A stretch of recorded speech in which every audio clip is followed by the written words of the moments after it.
Yeah, but that's why I love wholesaling, because it teaches you marketing, teaches you sales, it teaches you about the market, what's working, what's not. You know, when a lot of people, they want to start with flipping because I get it. It's sexy. That, you know, they say, well, you can make a lot of money with flipping. You can make a lot of money with anything that you're good at. It doesn't matter what it is. It's just that flipping is sexy. So they start with that. And then, hey, I lost my ass on this. And I'm like, what a shocker. You bought in the wrong area, over-improved, hired the wrong contractors, took too long, and now you're on the water on the deal, you know?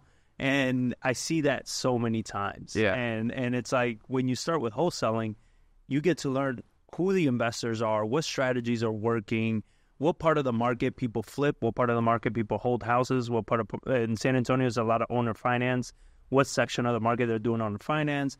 You get such a massive understanding of the market in such a short period of time. Yeah. You know, flipping, it will take you forever to get that. Mm-hmm. And in a year of wholesaling, you can understand, like, I know all of St. Louis, or I know all of San Antonio. Yeah. So to stay on a similar theme there, on like where to get started in real estate investing, whether, you know, a lot of people, you know, building wealth and rentals, like long-term play, like it's a lot of people's goals, I would say.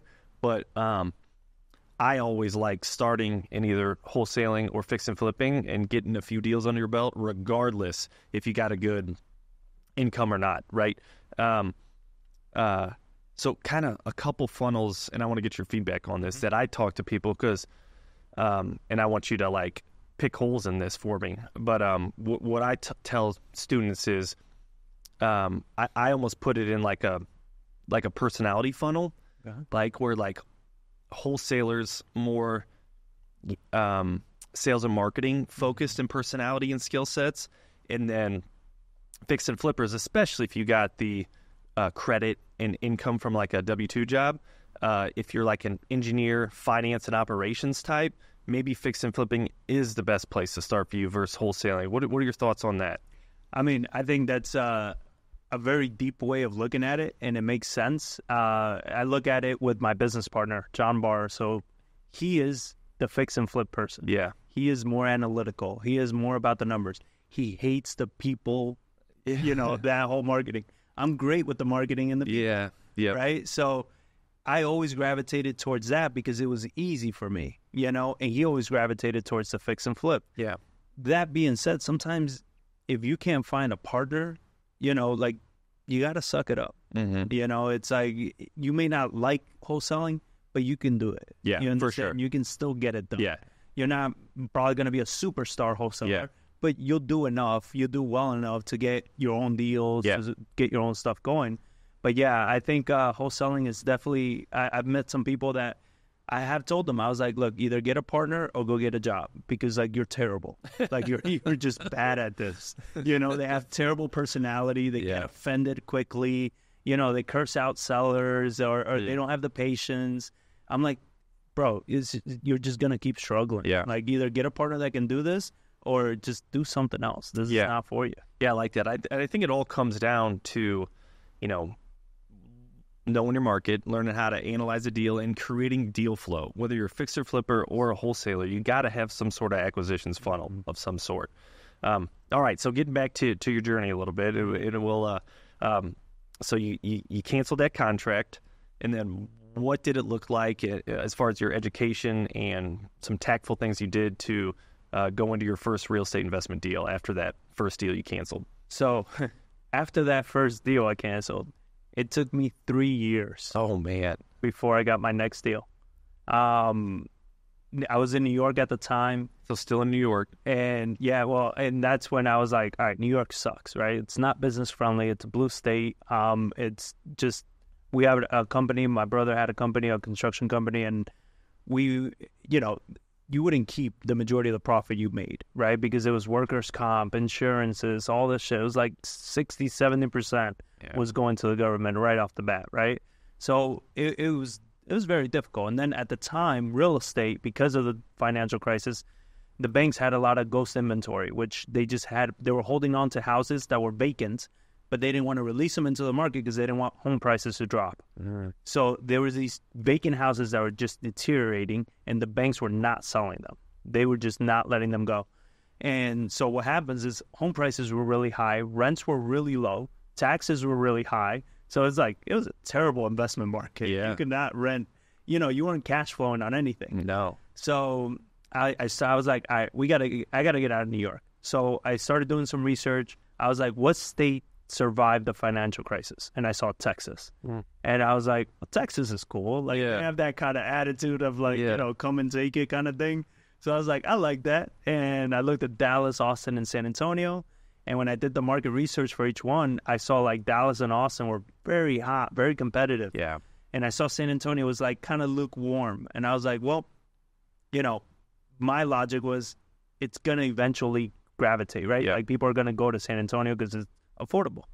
So we packed up the car, moved down to Texas, landed in San Antonio. And that's when I started like networking again, working with people. And I was trying to do it on my own. I had that ego of like, I can do this. I read this book and this hillbilly from like Idaho was killing it. I'm like, I'm smarter than him. I can do this. And no offense to anybody from Idaho. Or any hillbillies. Or any hillbillies. You guys are awesome. but that was my ego, right? It was my ego saying like, I'm better. I can do this. And I spent over a year in Texas and it was like nothing. I was losing out every single contract I would put out. No offers were getting accepted. And out of just desperation, I put out a post on one of the forums in San Antonio, and I was like, hey, I'm boots on the ground here. I speak Spanish. I know construction, and I'm willing to work for whatever. Like, I want to learn real estate. Who can help? And then this investors out of Austin, they're like, hey, we need boots on the ground in San Antonio. And I was like, yeah, as long as you're willing to teach me. They're like, yeah, we'll give you 20% of whatever we make. I was like, shit. Cool, that even works, right? I wasn't even expecting to get paid. So they started teaching me. And one of the mistakes I was making, and this is why I say contractors are terrible investors, is because as a contractor, I would go into a house and be like, it needs new trim, new doors, new cabinets, new everything. But as an investor, it's like, no, we're just going to paint that. We're going to keep this. In this area, it doesn't make sense. So that's why I wasn't getting any offers accepted. I was looking at it as a contractor. Just overestimating your rehab. Greatly. I mean, all my budgets were like redoing the whole house. Yeah. Right? And when you look at it as an investor, it's like, what do the comps say? Yeah. I didn't know that.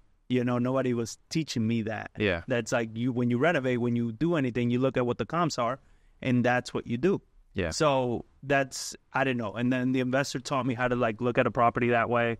And I was like, then I started like reflecting back on all the deals. I was like, I bought the shit out of everybody. Imagine we got one though. Oh, what? Yeah, it would have been a home run at that point. But I didn't get any of those times. Yeah. And I started working with them, and they taught me everything about like foreclosure marketing because it was big at that time in San Antonio.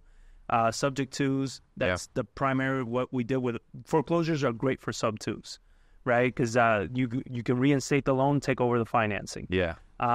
So we started doing all that, and they were kind of screwing me on my 20%. What they would do is like they would wholesale a deal, then they would take out all of their expenses, all of their people, all of their stuff, and then what was left, they'd give me like a $300 check, and I'm like, but we wholesaled this for like 20. Yeah. Like, how am I getting 300? Well, we have expenses here and there. I was like, it's cool, man. Just teach me. Yeah. And funny enough, karma, whatever. I'm in business, they're not. Yeah. And the table kind of goes around. And but I learned everything about, subject to closing deals, contracting, analyzing deals.